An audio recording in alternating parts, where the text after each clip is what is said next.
Hello Tuners and Builders, welcome back to my channel Green Wombat. Uh, gue coba niru pembukaan YouTuber lain, bukan niru ya, tapi terinspirasi. Tapi ternyata gue nggak bisa ngelanjutin. Oke, jadi di sini gue cuma seorang anak random yang nggak ngerti apa-apa soal permotoran, nggak ngerti apa-apa, terlebih ngerti hukum fisika gue nggak ngerti apa-apa. Gue cuma random aja lah gitu. Jadi di sini gue bakal ngebahas, jadi jangan anggap gue yang expert ya dibilang ini, jangan anggap gue yang expert.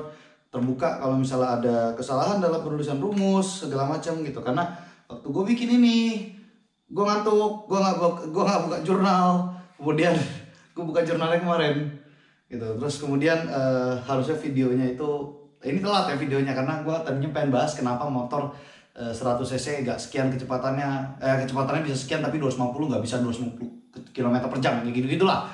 Tadinya gue bahas itu gitu. Tapi karena kemarin ada bahasan yang lebih menarik, jadi gue bahas ini dulu, makanya agak delay sehari. Semoga ini video bisa muncul hari ini juga gitu ya. Paling lambat besok gitu. Oke, buat yang baru silakan lihat video gue ini tentang otomotif yang udah lama. Selamat datang kembali. Kalau misalnya emang lu senang dengan channel gue, lu bisa subs, lu bisa like. Kalau lu nggak senang sama videonya bisa di dislike. Dan gue sendiri punya target personal gue, channel ini bisa minimal adalah 1000 subscribers. Bukan untuk monetasi, karena monetasi butuh 4000 jam, sementara watch hours channel gue baru 1200 paling, kalau nggak salah 1200 jam gitu. Masih jauh banget lah dari 4000. Jadi bukan buat monetasi, tapi 1000 subs itu biar gue dapet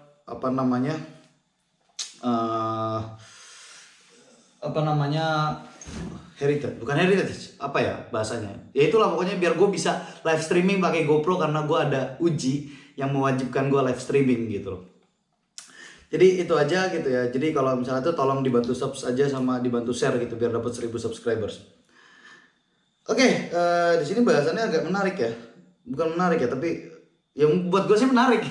Buat gue sih jujur aja menarik. Ini jujur aja ini bahasannya technical banget gitu. Walaupun gue kemarin sebenarnya jurnal yang gue pakai kemarin itu bahasannya tentang VI, tentang TI gitu ya. Cuma gue rasa terlalu technical gue bahas di YouTube, dan gue bisa ngabisin waktu sampai berjam-jam menjelaskan itu gitu, karena biasanya itu mata kuliah gitu, mata kuliah 1 semester. Jadi gue coba breakdown menggunakan rumus-rumus yang paling umum tapi dasarnya sama. Jadi konsepnya ini sama gitu, konsepnya sama. Jadi kenapa VI itu hitungannya seperti itu, kenapa TI itu hitungannya seperti itu, kenapa termo efisiensinya bisa hasilnya seperti itu, kenapa volumetric efisiensinya bisa seperti itu, karena dari kanan ini gitu. Jadi secara singkat, volumetric efisiensi ya itu adalah efisiensi per volume. Jadi volume sebagai metrik atau metrikulasi atau bidang pengukuran gitu ya. Misalnya contoh silinder kapasitinya adalah 1000 gitu kan. Berarti seharusnya dia ada 1000 cc, kemudian dia bisa memasukkan sekian cc udara gitu ya. Bukan udara, tapi fluida atau air fuel mixture ke dalam chamber gitu. Jadi itu yang disebut dengan volumetric efficiency. Kemudian ada lagi namanya TI atau termoefisiensi. Termoefisiensi adalah terminologi untuk termo itu artinya suhu, T besar, kemudian efisiensi gitu. Berarti efisiennya, berarti ledakan di dalam ruang bakar itu berapa gitu. Kemarin ada yang bilang VI itu sampai 80 sekian persen. Enggak juga ya, karena yang disebut dengan volumetric efficiency itu enggak cuma mengukur udara gitu. Jadi namanya volumetric gitu loh. Jadi kayak misalnya berapa ledakan segala macam itu tergantung dengan landanya berapa, 0,7 k, 1 k, 1,3 k, 1,1 k segala macam gitu. Jadi nggak segitu. Terus belum lagi nanti ada gesek segala macam. Jadi gesekannya berapa segala macam. Dan untuk menghitung seperti itu gitu, kita harus tahu dulu TI-nya berapa gitu, TE-nya berapa. Jadi secara singkat TE itu termo, ya itu tadi udah dijelasin gitu. Ini gue bahasnya soal 4 tak sih kemarin. Jadi kita pakai siklusnya Otto gitu. Jadi yang namanya VI tidak mungkin sampai di atas 100% gitu ya, karena itu tadi yaitu apa namanya, ada nama turbulensi segala macam bla bla bla bla bla yang kayak gitu-gitulah gitu kan. Terus kemudian di TI juga itu juga nggak mungkin sampai 100% gitu, kecuali mesinnya adalah naturally aspirated. Kecuali mesinnya adalah boost gitu. Kalau untuk mesin naturally aspirated itu nggak mungkin gitu, lebih dari angka 100%. Angkanya sebetulnya sangat kecil gitu. Oke, masuk ke penjabaran yang sebetulnya ini pembahasannya soal ZX25R gitu ya. Cuman gua konversi ke bahasan ini secara general ya. Jadi kenapa sih torsi itu bisa seperti itu gitu? Maksudnya kenapa torsinya naik, kenapa torsinya turun gitu? Apa yang membuat torsi naik, apa yang membuat torsi turun gitu kan? Terus apa sih kaitannya torsi dengan horsepower gitu kan? Apa dengan ini segala macam? Jadi kemarin kita udah belajar soal kita sudah diskusi soal apa namanya mekanika fluida gitu. Kita sekarang masuknya ke mekanikanya gitu. Jadi kemarin bahasa fluida, sekarang kita mekanikanya. Jadi secara singkat gue udah gambarin skema sederhananya. Jadi torsi atau tau itu diambil dari ini spoiler alert, ini akan panjang. Gua nggak bisa yakin ini bakal di bawah 20 menit.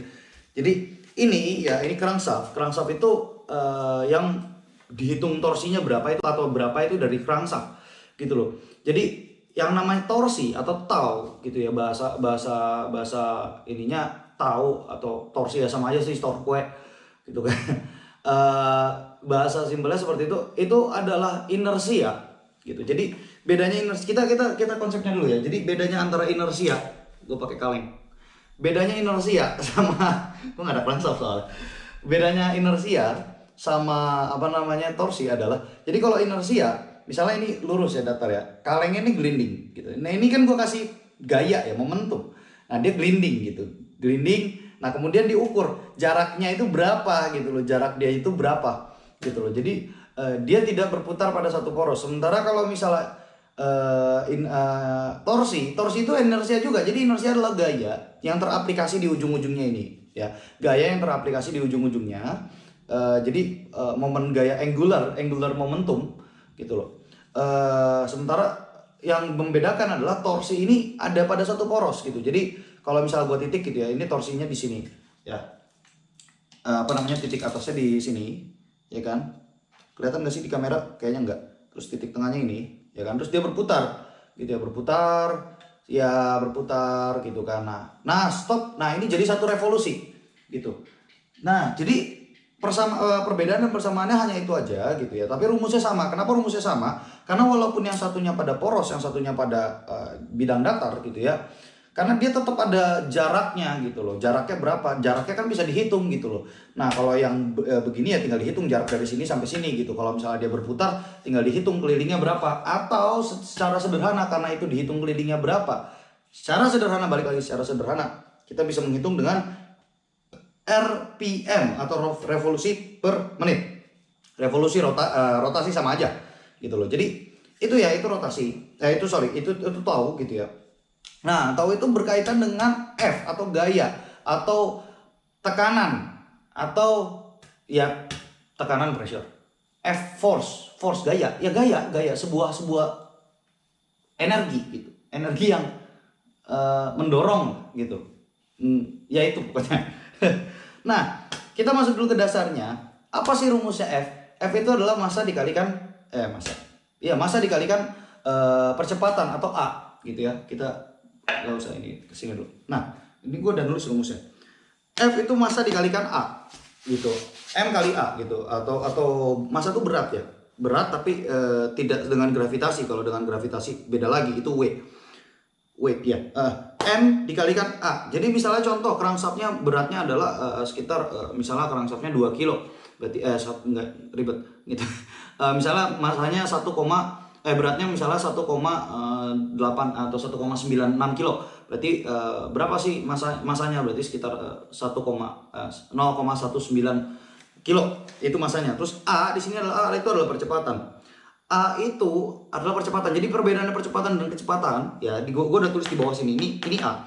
A itu adalah perbedaan atau delta V ya per T kuadrat. Jadi dia berapa percepatannya, perbedaan kecepatannya berapa antara detik pertama dan detik kedua itu berapa, detik kedua ketiga itu berapa. Itu yang percepatan. Makanya percepatan menggunakan S kuadrat. Jadi misalnya meter per second kuadrat gitu. Contoh percepatan apa sih? Gravitasi bumi. Yang dimaksud percepatan contohnya bagaimana? Misalnya benda ini kecepatannya diam gitu kan. Kemudian dia ditarik oleh kemudian gue lepas gitu. Gue lepas kemudian dia ada kecepatannya turun ke bawah. Berapa kecepatannya gitu. Nah, itu tergantung dengan gravitasi bumi atau 9,8 meter per second kuadrat. Nah, artinya setiap 1 detik dia ada percepatan bertambah gitu. Bertambahnya 9,8 enggak mesti 9,8 tapi sekian. Itu ada lagi, itu nanti hukumnya energi potensial gitu. Sama dengan MGH, masa kali gravitasi kali H gitu. Berarti kalau misalnya anggaplah masanya adalah 1 gitu ya, terus gravitasi 9,8 gitu kan dikali hanya ketinggiannya adalah misalnya 3 meter. Berarti spidol ini anggaplah 1 kilo gitu kan. 1 kilo atau gimana lah. Ya itulah pokoknya. Itu nanti akan mendapatkan kecepatan pertambahannya setiap meter adalah 9,8 meter per second kuadrat. Meter per second, kecepatannya nambah 9,8 meter per second kecepatannya gitu. Oke, jadi A itu adalah meter per second kuadrat. Ya kan? Kemudian apa sih urusannya antara A dan F ini? Ini masuknya ke dalam tau. Tau apa itu tau? Balik lagi, tau itu sederhananya adalah, jadi rumus sederhananya tau ya, itu adalah inersia dikali RPM. Biasanya di anak-anak SMK ini yang diajarin. Gitu. Biasanya loh. Tapi nanti kalau ketemu sama anak IPA berantem. Ya harusnya nggak ini juga. Ini kayaknya nggak ada deh rumus di SMA, nggak ada. Karena setahu gue rumus di SMA cuman angular momentum, berarti jari-jari dikalikan gaya, dikalikan sudut. Ya bener, harusnya ini. Tapi gue nggak ingat, gue diajarin di SMA. Apa gue kebanyakan cabut? Gue lupa. Oke, jadi ini ya kalau di anak SMK otomotif biasanya ini, makanya nanti jadi ribut sama anak IPA. Biasanya, gitu. Nah, F itu adalah gaya, gitu kan. Tadi udah dijelasin apa. Berarti kalau dijabarkan kepanjangannya R atau jari-jari, ya dikalikan F dikalikan sin theta. Sin ini adalah jadi angularnya berapa. Jadi ini sebenarnya kalau di crankshaft gak penting, cuman gue bakal menjelaskan sedikit. Jadi kalau misalnya gue angularnya adalah ini 90 derajat dari titik tengah, ini kan 90 derajat gitu ya. Momentumnya adalah 90 derajat, berarti adalah sin 90 gitu. Tapi kalau misalnya gue nggak 90 derajat, anggaplah dari sini, ini berarti berapa, sin berapa, terus dari sini berarti sin berapa, tergantung pada sudutnya gitu. Cuma karena ini kita bicara soal crankshaft ya kan, berarti ya agak sulit dihitung gitu, karena dia ya balik lagi, crankshaft itu kan dia beda-beda ya. Jadi dia ditembaknya dari atas, tembaknya dari sini ya, terus berputar segini gitu kan. Gitu, makanya biasanya kurang dianggap gitu loh, kurang dianggap. Jadi tahu itu rumus aslinya, tahu itu seperti itu. Nah, biasanya orang banyak yang salah menghitung. Kenapa? Karena biasanya mereka udah tahu horsepower-nya berapa, karena horsepower itu gampang banget dihitung. Ya, kita punya banyak alat untuk menghitung horsepower. Ada yang menghitung dari brake horsepower atau dalam crankshaft, jadi dihitung dari sini.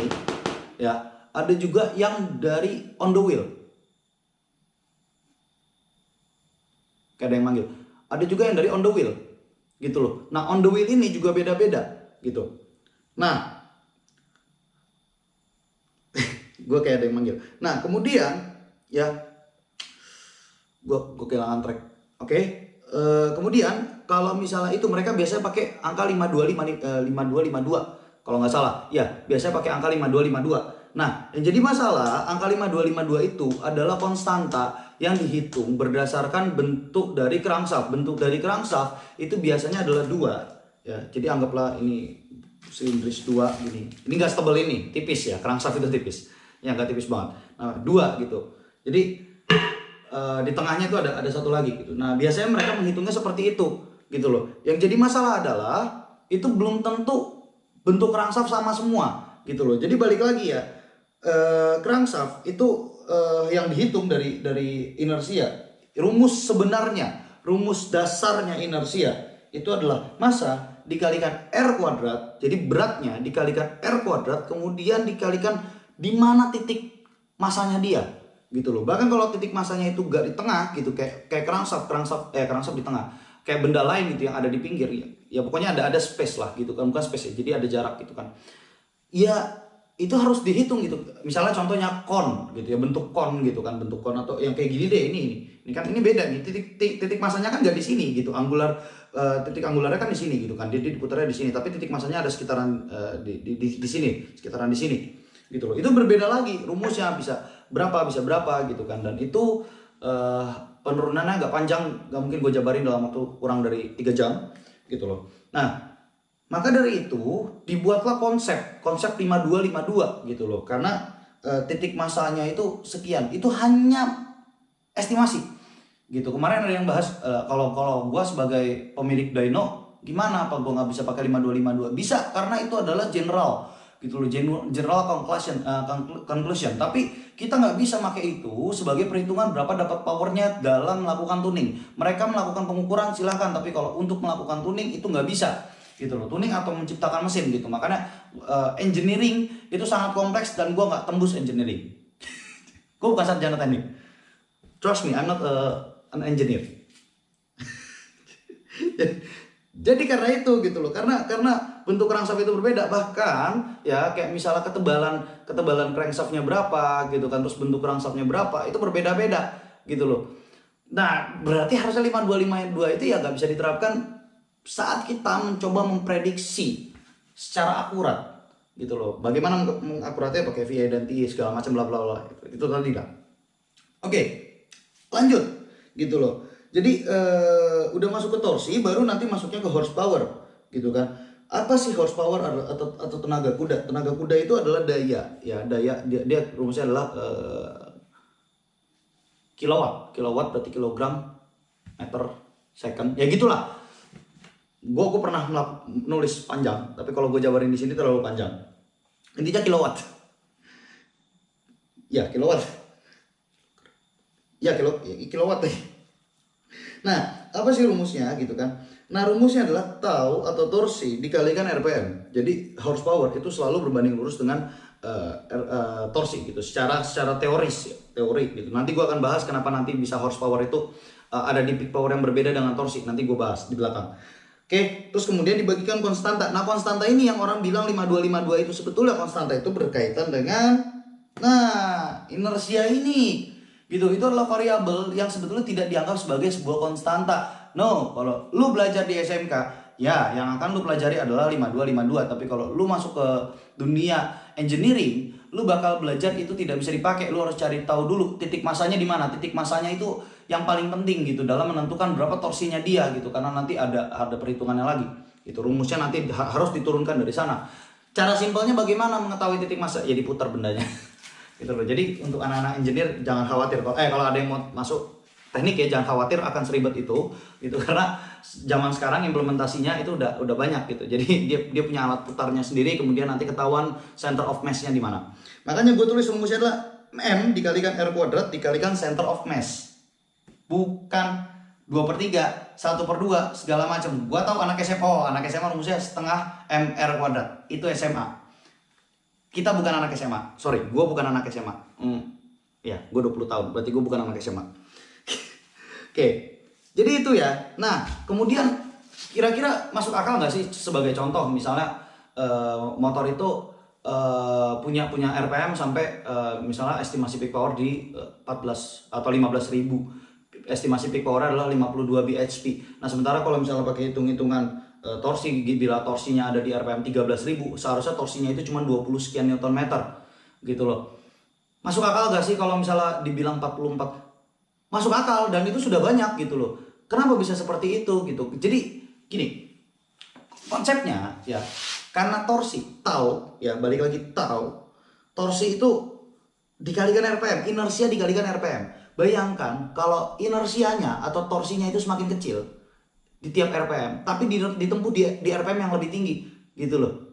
Hasil akhirnya torsinya tetap akan naik hingga angka 40-an dan horsepower-nya tetap sama. Kalau misalnya ditanya gue pernah coba apa belum? Gue udah pernah coba. Di mana? Di motor gue yang MX.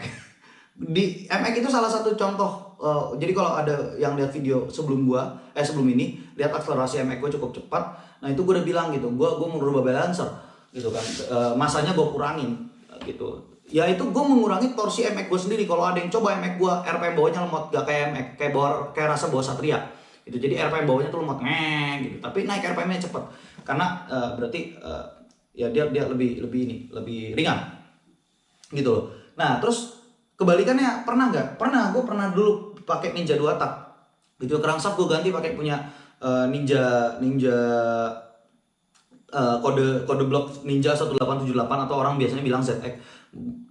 Terus crankshaft itu gue pepet gitu ya, sehingga tekanan secondary pressure yang ada di bawah yang di crankshaft itu tinggi gitu loh. Karena tekanannya tinggi, ya, dia ya inersianya naik gitu, terus kemudian ya itu gitu. Jadi gue bisa dapat horsepower yang sama gitu ya. Anggaplah sama-sama dapat katakanlah Ninja itu kan 30 horsepower gitu ya. Standarnya di 10.500, ini turun di 9.500, sama-sama 30 horsepower gitu loh. Tapi di RPM yang lebih bawah karena torsinya naik gitu. Nah, kalau torsinya turun bisa gitu di RPM yang lebih tinggi, misalnya di RPM 10.500 sekitar 12.000 atau 11.000, enggak, 11.700 segituan gitu loh. Jadi konsepnya bagaimana secara singkat? Bila M masa crankshaft ya, bukan piston loh, beda. Bila masa crankshaft itu naik, maka tau akan naik, horsepower akan naik. Tapi bila masanya turun, taunya akan turun, horsepowernya akan turun. Tapi ada tapinya. Tapi ini semua tergantung pada RPM. Jadi nggak serta-merta itu dipakai untuk yang disamakan gitu. Jadi secara general, oh motor ini power sekian. Jadi dilihat dulu RPM-nya. Semakin tinggi RPM maka tahu sama horsepower-nya akan semakin tinggi. Sorry, gue ngilang sedikit karena gue butuh penghapus dan penghapusnya ngilang gitu. Nah, sekarang gue akan kemarin itu gue sempat mencontohkan ya, bukan mencontohkan, menyebutkan ada angka optimum gitu. Ada angka 8 sampai 12 TMA, 8 TMA. Itu adalah angka yang kita bisa rubah gitu ya untuk menghasilkan power maksimum. Power maksimum kemarin gue sempat bilang ada di 12 derajat TMA, sementara torsi maksimum ada di 8 derajat TMA gitu. Konstruknya nanti akan gue bahas di yang lain gitu. Tapi biasanya untuk mesin-mesin performance di RPM atas karena delaynya semakin naik, jadi saat dia tidak bisa mempertahankan delay di 8 derajat TMA, berarti itu adalah peak torsi. Kemudian dia bergeser ke 12 TMA gitu ya, dia mendapatkan peak power. Makanya grafiknya itu selalu bersilangan gitu loh. Nah, gue akan menggambarkan sebuah grafik, ya grafik sederhana aja gitu ya. Kemarin ada yang ngomong gitu kan, gimana kalau misalnya RPM-nya peak powernya di RPM 13.000 tapi peak torsinya di RPM 6.000, bisa aja, tapi berarti motor lu settingannya nggak pas gitu. Jadi yang sehat itu nggak seperti itu gitu. Yang sehat itu pasti ada tekukannya gitu, ada silangannya gitu. Nah, ini horsepower. Sekarang kalau misalnya kita ngambil horsepower yang tinggi itu yang ini gitu, terus torsinya yang tinggi itu yang ini gitu ya. Jadi pasti seperti ini gitu. Jadi dua-duanya pasti akan naik gitu loh. Nah, ini berarti masih 8 nih, 8 gitu. Terus bisa nggak sih dirubah settingannya? Anggaplah yang horsepowernya yang biru gitu, terus torsinya yang merah. Bisa aja gitu loh. Itu dari namanya ignition timing sama combustion timing gitu. Makanya gue bilang gue nggak akan menyebut pengapian lagi, tapi gue bakal menyebutkan combustion timing gitu. Jadi saat combustion timingnya dia di mana? Di setnya berapa? Di 8 kah, di 9 kah, di 10 kah, di 12 kah, dan lain sebagainya gitu loh. Jadi seperti itu gitu. Nah, kalau misalnya udah lewat dari 12 TMA gimana? Biasanya dia akan datar gitu. Nanti akan masuk limiter gitu. Kemarin juga ada yang sempat ngupload dynograph dari Z900 gitu. Hasilnya seperti apa?